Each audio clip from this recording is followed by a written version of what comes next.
Billo here with a short story, Robot Dog by William L. Ramseyer. Part 1, year 4.99. Robbie raced his mother to the front door. He pumped his short 5-year-old legs, reached the door first and swung it open. In front of him towered a woman in a red, white, and blue suit of plastic armor. Stars of perspiration sparkled all over her blonde crew-cut head, and a jagged line of sweat moved down each side of her neck. The delivery woman grunted and eased a large cardboard box down onto the floor mat. Robbie's mother rushed up and pushed him aside.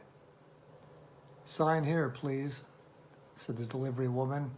Robbie's mother planted her thumb on the comp clipboard. It rang clear and printed out a receipt. "Thanks. All right, son, take good care of your new friend."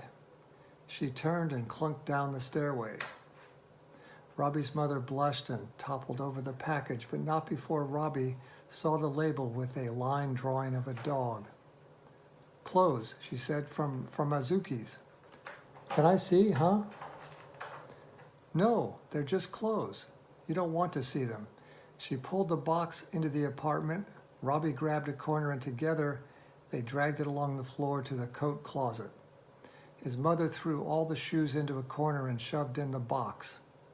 Then she locked the closet and put the key in her pocket. "Later. I'll try them on later. I'm too busy now." Part 2, year 5.00. Robbie ignored the other birthday presents and ran straight for the large box. He ripped it open, pulled out the packing and papers, and threw them aside, exposing a stiff, lifeless German Shepherd lying in the box. Robbie's stepfather gathered up the brochures from the floor. "Gotta save the warranty," he said, "and the instruction manual." He started reading while Robbie's mother carefully rolled up the ribbons and saved them and the card into the drawer of an end table. "A dog! Turn him on!" yelled Robbie. "Hurry up! Turn him on!" His stepfather frowned and kept reading the manual. Robbie's mother reached into the box and jerked a piece of plastic cord from the dog's neck. He stretched and sat up. "You're my dog," said Robbie, "and nobody else's dog." He threw his arms around the German Shepherd and hugged him. "I'm gonna call you Sinja." "Hello," said the dog. "What's your name?" "He talks," said Robbie's mother, "unless he gets emotional. Then he just barks and howls. They told me at the store." "He's got the new empathy circuit," said Robbie's stepfather proudly. He jabbed at the instruction manual. "He's just like a real dog." "Even better," said Robbie's mother. Part 3, year 6.45. That day the wind blew hot and towards the city instead of from it. The clean, warm air washed the sky from gray to blue, turned the orange sun to yellow. Robbie and Sinja snuck out of the apartment courtyard, down the cracked asphalt road, slipping past the rusty Quonset hut where the dark man worked on motorcycles in a thick jungle of stacked oily parts. Then they crossed over a bridge and turned onto the dirt path. They climbed down through the dead weeds and litter to the cement stream. Robbie waved his plastic pirate sword. He ordered Sinja to heave to, then took out the boat he had made from scrap pieces of wood and nails and gently set it into the still yellow water. Sinja sniffed the air. It smelled of old mud and gasoline. The boat didn't move, so Robbie stepped over the broken hunks of concrete, lifted it up, and threw it closer to the center of the stream. Sinja and Robbie heard shouting. A man staggered out of the shadowy end of the corrugated steel pipe that ran under the bridge. He shook his head, making bits of food quiver in his black beard. His hair hung in dirty strings, and burrs and gray wads of chewing gum stuck to his greasy coat. He stooped over and picked up a moss-covered stick. Then he walked towards them.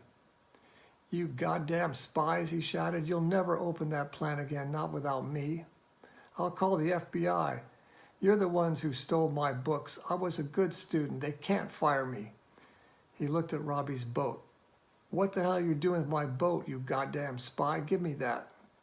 He pointed his stick at Robbie and trembled. Saliva dripped off his beard. "You better move on," said Sinja. "Oh no, another goddamn talking dog." He kicked at Sinja, but the dog was already in the air, heading for his throat. Part 4, year 14.39. Robbie opened the front door and saw his friends, Jimmy and Conlon. The two teenage boys fingered their neon rocket boards impatiently. "Come on, mister," said Jimmy. "We're going to be late." "Hey, misters, I'll be right there," yelled Robbie. He found his board and ran out the door. "Robbie, aren't you taking Sinja?" asked his mother. "Nah, he'd just get in the way. See you later." Robbie leaped down the steps and was gone. Part 5, year 20.83. The phone rang. His mother answered it, smiling when she heard Robbie's voice. He gave her all the news from college. Not so bad grades, a new girlfriend, an old car, and no money. "Robbie, someone wants to talk to you." She put Sinja on the speaker. "Hi, Sinja. How are you doing?" "Oh, I'm..." The rest was howls. Robbie's mother dragged Sinja out of the kitchen, then came back and said goodbye. Part 6, year 63.24. Robert opened the gram from his aunt, though he already knew what it said. He would have to go and help arrange things. His mother was dead. So much and so little had happened since he had last lived there. 3 ex-wives, a couple of grown kids, 1 war, 2 fingers lost in an accident, and 45 years. It was time to go home.